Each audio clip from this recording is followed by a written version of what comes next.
during the previews for the winter 2021 season, one of my kind of suspected gems of the season was Idoly Pride. This is a series that had a series composition writer that I have loved in the past and their works with Cinderella Girls. And I was hoping that we'd have that same amazing writing in Idoly Pride, an original series that was done by Studio Lurch.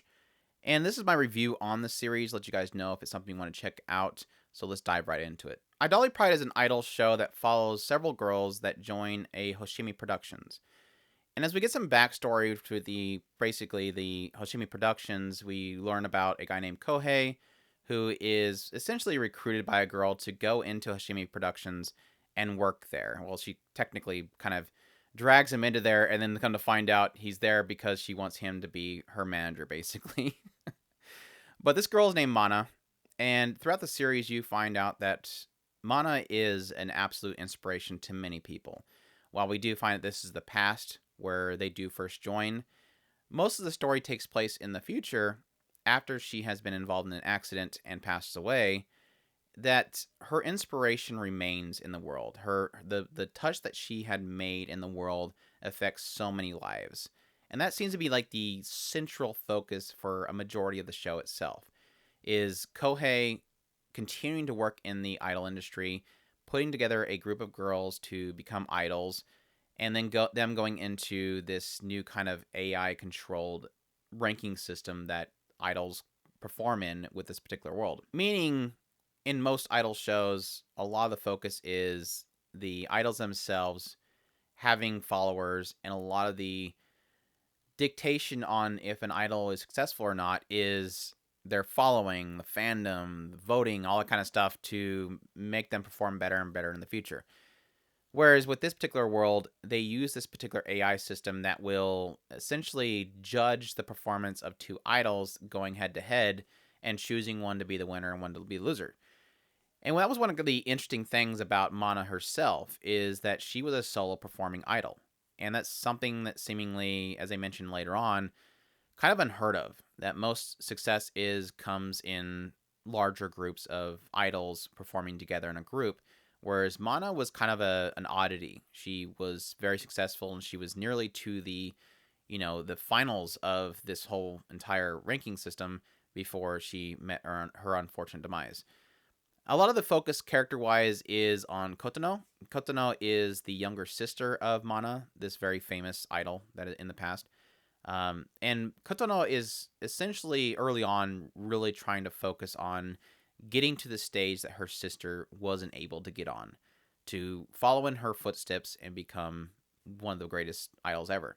Unfortunately, one of her biggest pitfalls early on is that she can't be a soloist. They're not going to allow her in the Hoshimi Productions anyways. They want her to be a part of a group. And like I said, mainly because Kohei in his studies has found that, more success is in more idols in a group. A lot of the other focus is on Sakura. And Sakura is seemingly driven to join this particular Hoshimi Productions. She said that she was just kind of passing by, and she just felt in herself that she needed to join and become an idol. And what they are shocked by when Sakura actually, sings, is that she seems to have the voice of Mana. She sounds very similar to Mana, and to the point where they just kind of like, you have to be a part of this group. And then over time, there's several other girls who seemingly, some are inspired by Mana to become idols. Some are just there as having their own reasons for wanting to become an idol, whether it be work, money, all that kind of stuff. And honestly, thankfully, as I mentioned several times before in a lot of these idol show reviews, is having such a large cast. We're looking at, in the end, about 10 different girls. Not focusing too much time on every single one of them was appreciated. I think getting just a little bit of information about them to find out what inspires them, why they're there, was a lot of the focus of the storytelling, but not so much trying to give them some kind of tragic backstory to make them fit into the group, which I do appreciate, not forcing that aspect. And we got, like I said, enough from each of the characters that I felt each one of them provided their own charm and their own kind of necessity to the group itself. And I really didn't like that aspect of it. Which gets me to my first point. I think the characters are fantastic. And I think for an idol show, you do have to have very fantastic characters.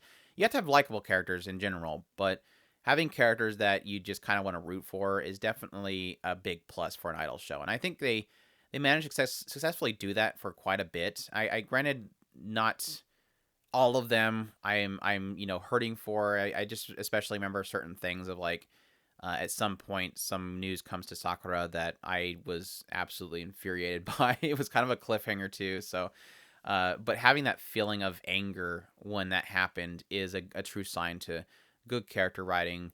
And then, granted, it is kind of enhanced by the fact that these are very cute girls. I think the character designs are fantastic. Studio Lurch did an incredible job of just keeping them on model. Just there's something to be given to an anime where if you can keep them on model, you can keep them looking good, have a good style to it.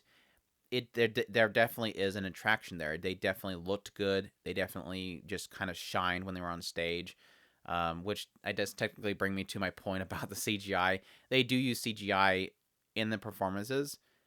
I want to say that for the most part, it looked good. I think they used a good styling of the CGI. I think the only kind of misgiving I had is a lot of the more darker stage performances, where the tone is a little bit more darker, especially with Moon Tempest later on. You do start seeing that CGI. You do start seeing it, and it's really a lot in this shadowing effect that gets more apparent when it's a darker setting. But overall, I really did like the style of it, and they did kind of blend back and forth with animation and CGI. So overall, the performances look really good. And the music was good. I really did like a lot of the music. It was just very well put together. I especially remember Trinity Ale. Their ED that they did for one of the episodes was I still listen to the car on a regular basis. It's really good. I think it's called Realize. Really fantastic music.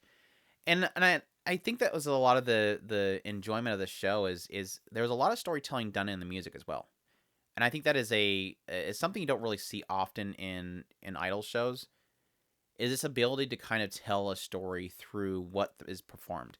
And I think a lot of that is technically tied around mana. As you kind of find out later on, there's a few songs that they do have kind of put on the side that they could technically use. And having the characters have that inner conflict, whether they would want to utilize what Mana's legacy left behind or build their own legacy, is a huge part of the story. And it's a huge focus of the storytelling. And granted, that's technically to the story's detriment. It did create some very powerful moments.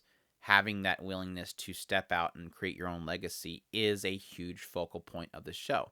Because a lot of these characters are inspired by Mana. And having a desire to create their own, track is something that you can either be important to you or not. But like I said, that is to its detriment as well, because with so much focus on this as a story piece, it felt like there wasn't much else content-wise there outside of that. But like I said, it's kind of a two-sided thing. And in some regard, the legacy of Mana is important to the story. And it was an aspect of some great storytelling in there. Just a little bit too much of a focus throughout the entire thing did technically leave a little bit to desire. And that's where I kind of have my struggle with wanting this to be a gym, when I think it did have a lot of lulling points due to the fact that it was so focused on that there wasn't much else there. So keep that in mind. But they still had some, like I said, it's very, very powerful moments. I especially like Sakura and essentially her turning point in the later part was really fantastic. Kotono and her turning point in the later episodes is fantastic. Some really, emotional points throughout the entire series. But overall, just it's a solid show. I very much enjoyed it. It looked fantastic. Had great music. Had some great emotional points. So that's my thoughts on the series. If any of that sounds interesting to you, definitely check out the series. I think it's a pretty much a given for any person that likes Idol show. You're probably really much going to enjoy this show. And yeah, if you did like this video, please leave a like, subscribe if you haven't already, and leave a comment down below. Let me know what you thought about Idoly Pride. Did it work for you? Did it not work for you? Let me know. And I thank you all for watching, and y'all take care.